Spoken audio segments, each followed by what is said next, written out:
Hi, my name is Shawn Thomas, and I am the founder of Accelerators Organization, an organization dedicated to business mentoring and coaching of startup entrepreneurs that are doing less than $1 million in annual sales. Hardest phase of business for most, and very passionate about helping entrepreneurs learn how to navigate the journey from zero to a million and beyond. This video is going to be the top 10 questions that myself and the other mentors of Accelerators Organization have received over the last 5 years. These are the top 10. If you'd like these, please check out our website, Accelerators Organization. And if you'd like to ask me and the other mentors questions to help you navigate the journey of building your first 7-figure business, please go to our website and join Accelerators Organization, and we look forward to getting to know you. Here we go with the first question. The first question is, in your opinion, how important is it for me as a new entrepreneur to possess or learn sales skills in order to start and or grow or begin growing my company? There are so many moving parts to a business, developing the product, your brand, all of those types of things. But at the end of the day, a business cannot succeed without revenue, sales. We think it's a priority in the first phase of your business after you get your minimum viable product, the beginning phase of your product or service created, to then focus on sales. Sales is just the lifeblood of a company. One of the things that we've noticed over the years is most small business owners do not come from a background of professional sales, and their sales skills lack. So it's really important that you begin to invest in sales coaching, get a sales coach, get some sales training to learn how to get out there and start selling your product or service. Once you start to master that and bring in revenue, you can always hire a salesperson, but in the beginning, and actually throughout your career as an entrepreneur, you'll start to realize how important the skills of sales are important. Remember this, as a business owner, we're not only selling customers, but we're selling people to come work for us. We're selling vendors that we're going to be purchasing from potentially. There's the art of negotiation in almost anything we do, and that's part of sales. Always invest in sales training for you as an entrepreneur as well. Okay. Second question is, how soon in my business should I start tracking my numbers in software like QuickBooks? And at what point do I hire a bookkeeper or just keep doing it myself? We recommend that you immediately, the day that you start your LLC or corporation, that you go ahead and download and start using QuickBooks Online. Very important. Understanding what revenue comes in and from where, what channels, and what revenue goes out, expenses, categorized, is very important. And it's really important in the beginning phase for you to learn how to track that income and expenses, because as you grow your company, those numbers are going to be more important than ever, that you are investing correctly in your business and that you're pricing your products and services correctly and you're managing your profitability. Immediately when you start your business, we recommend that. Now, when do you hire a bookkeeper?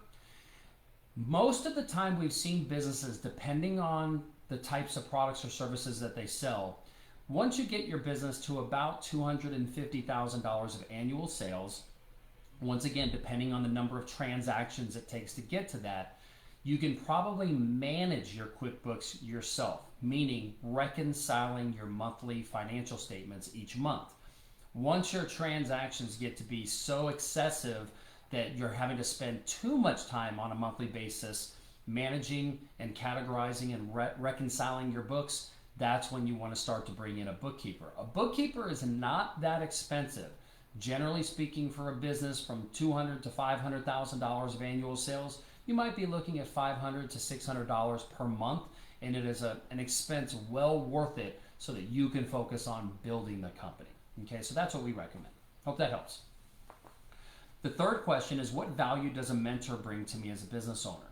I hear that having a business mentor can be integral to me as an entrepreneur as I grow my business, and I'd love to hear your thoughts as to why you think that is. There's a laundry list of what value a mentor brings to the table and which value you would put as the highest value for you. What I noticed for me as a business owner when I was growing my last business was that one of the things that I loved was having somebody that I could talk to about all the things that were going on in my business. Somebody who understood what it's like to be a business owner, all the highs, the lows, the stresses, and all those things. Somebody who could simply relate to it. Many people don't have friends or family that truly understand and have gone through it, not going through it, but have gone through it and got out the other side and are now doing better. It's just so amazing to have somebody to talk to that gets it. And then a great mentor is going to know when to just listen and just empathize, or at what time is it good to say, can I offer some experience sharing from when I went through it? Or can I give you some advice or some feedback or some things to look into? A great mentor is going to develop a strong relationship, a deep relationship with you. They're never going to judge you. They're always going to support you, and they genuinely want to see you succeed. If you are lucky enough to come across a great mentor or mentoring organization like AO, if you will, that you can develop those relationships for the long term, it changed my life forever. And that's what made it so passionate for me to develop and found a company like Accelerators Organization. Mentors will change your life, and they're there to just support you and help you navigate your journey as an entrepreneur. Okay, next question is number 4. If revenue from my business isn't quite making me enough money, do you think it's okay to have a side hustle or a side job of some sort to keep money coming in while I'm building the revenues for my company? Absolutely. When you start a company, you generally want to make sure that you have full-time income coming in before you start the company, or you've got at least 6 to 12 months worth of expenses, including pay to yourself, to survive while you start the company. The worst thing that we can do as startup entrepreneurs is be stressed about money. When we're stressed, we don't, generally speaking, operate at our highest level. If you need to do some sort of side hustle or some sort of side job or something in the beginning just to keep money coming in, go for it. Do it after hours, on the weekends, the times that won't take away from you building your company. It's hard to build your company after hours and on the weekends, so if you can find something that you can swap those times so you can work on your business during business hours for your business, that's even better. But it's really important to make sure you always have revenue coming in if you don't have a nice savings account that's going to keep you from being stressed. This is also a reason that it's very important that you've got good sales training to know how to go out there and make sales and bring in revenue in your business. If you don't have a sales background, get a sales coach, get some sales training so that you can make sure you start shortening your sales cycle and increasing your profitability so you can continue to work in your business full time.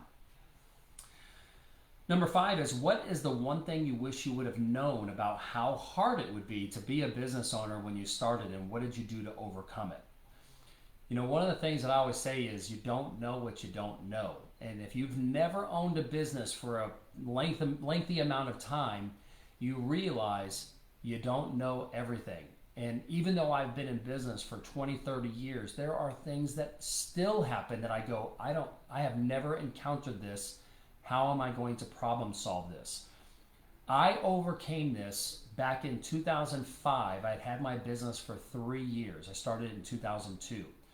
And in 2005, 2006 is when I met my first real business mentor who coached me, just brought me along, and it changed my life because he was light years, 10, 20 years ahead of me in business, and had already encountered so many things that I was going to encounter as I was growing my business. And it helped me overcome it.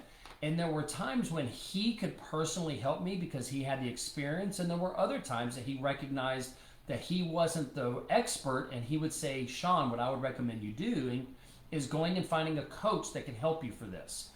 Joining this organization because they can help you with this. And so he was able to help guide me on things that he did that helped him find success. And he would feed me that information so that I could navigate my journey and struggle a lot less.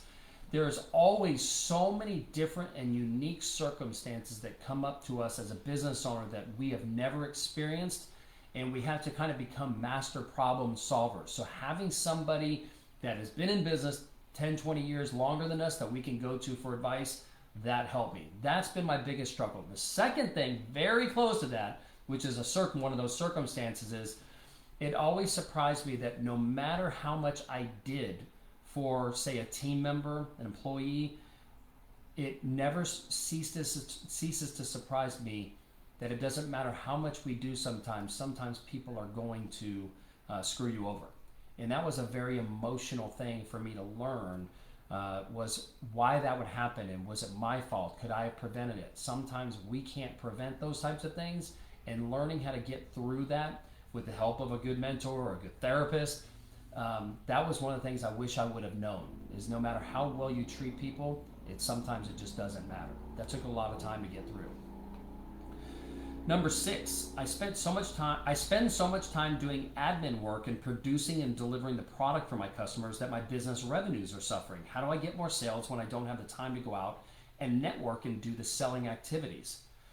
Couple things. One is, can you spend your admin time producing and delivering the product or service for your customers after hours or on the weekends so that you can spend more time during the revenue generating hours on your business? If so, do that. The next step after that, when you actually want some of your personal life back, is to go ahead and start hiring a salesperson or hiring people to produce and deliver the product. So it depends on what we do in Accelerators organization. Is we help our members determine what their strengths and weaknesses are. We have some entrepreneur members that are great at sales and getting out there and finding new business. And then we have others that are just really good experts at what they do as a company. So the person that has sales skills, we tell them to hire operational people so they can get out there and sell. The people that are great at the delivering and the producing of the product and service and the customer service and operations, we get them to hire salespeople. So this is one of the really important reasons why it's really important to figure out what your strengths and weaknesses are, especially in the beginning, so you can figure out who your best first hires are, so you can keep the growth of your company happening. So that's a great question. Thank you. Number 7, I've started to hire my first few team members, and it seems so difficult to get people to be as passionate about my business as I am. How do I get people to believe in the company as much as I do in order to grow? I'll answer that first by saying you probably won't. It's very rare for someone to be as passionate about your business, our business, as we are. That's why we're the business owner. That's why we started it, and that's why they're working with us. Okay, notice I said with us, not for us. Now, in order to combat that and overcome that and get people to do a great job and represent the company well, which is what you're looking for, it starts off with core values. Having a set of 5 to 7 core values that you can make sure that when you hire somebody that your core value system aligns. We usually find that if people believe in the core values of the company and it aligns with their personal life, they're generally speaking going to do a much better job and be respectful and represent the company well. The next thing is to have clearly articulated mission and vision statements, so that people that work for the company understand what the true vision of the company is and what the mission is of the company. It goes along lines of the core values. The next is, and this is one that a lot of startup entrepreneurs don't have the time for, I've never been trained on, just like sales skills. Managing people, it's not like buying a computer and the computer just works. When you manage people, you are now engaging in all of the things that go on in their personal life. Could be significant other problems, medical conditions, financial problems, all the different things that we all go through as individuals. When we become a manager and have a team member, it's important to build a relationship with them so that they know that you actually care about them as a person, and that's part of that value system. You have to make time and learn how to speak to them correctly And the number one thing, statistically speaking, that employees and team members always want the most from their managers and bosses is recognition.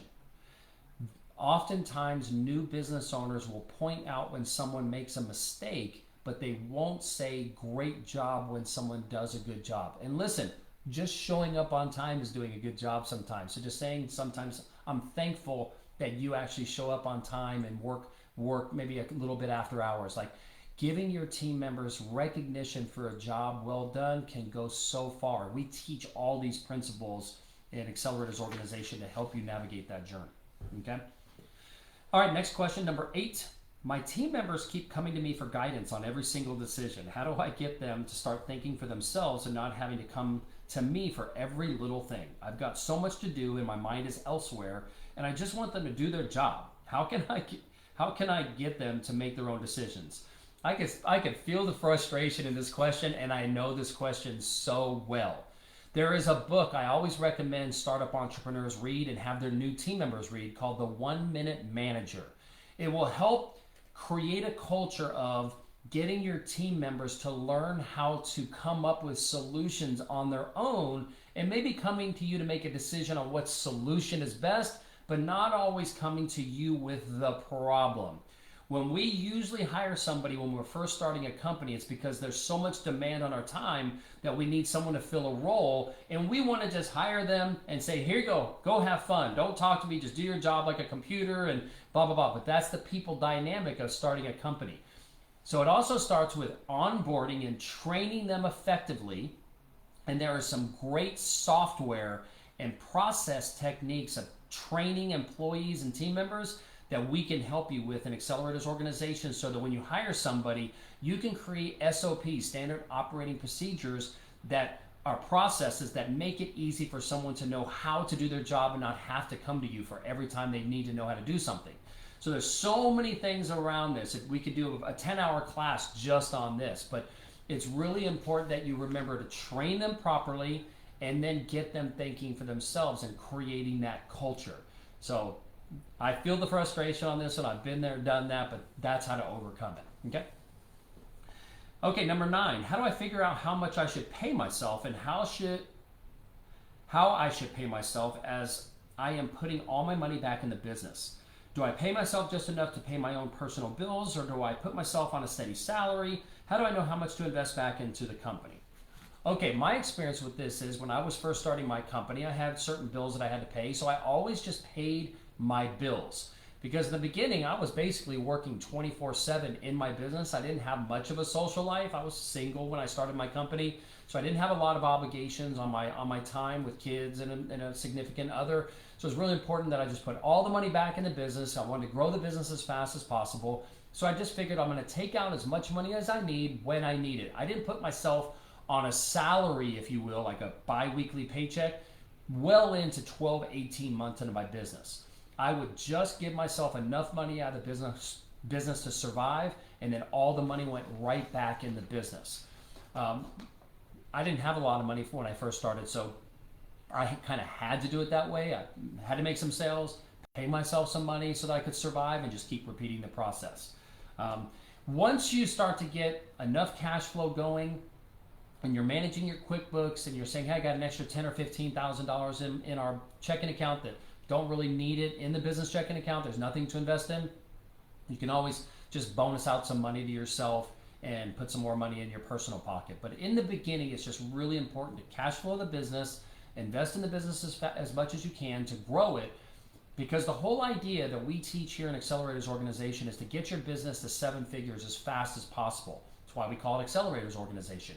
We want to accelerate to 7 figures as fast as possible, not because of the money, but because of the freedom of time that you're going to get when you do have a 7-figure business. You are going to have a team working with you, you're going to have a lot less stresses, you're going to have more cash flow. Really important to do that, okay? Oh, give me 1 second here, apologies. Happy Friday, everyone. Okay, last question, number 10. I struggle with confidence.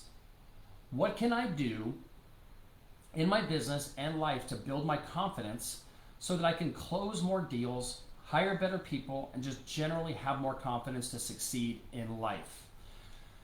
This is a tough one because this one is almost, kind of more on the psychology line of getting a therapist, getting a business coach.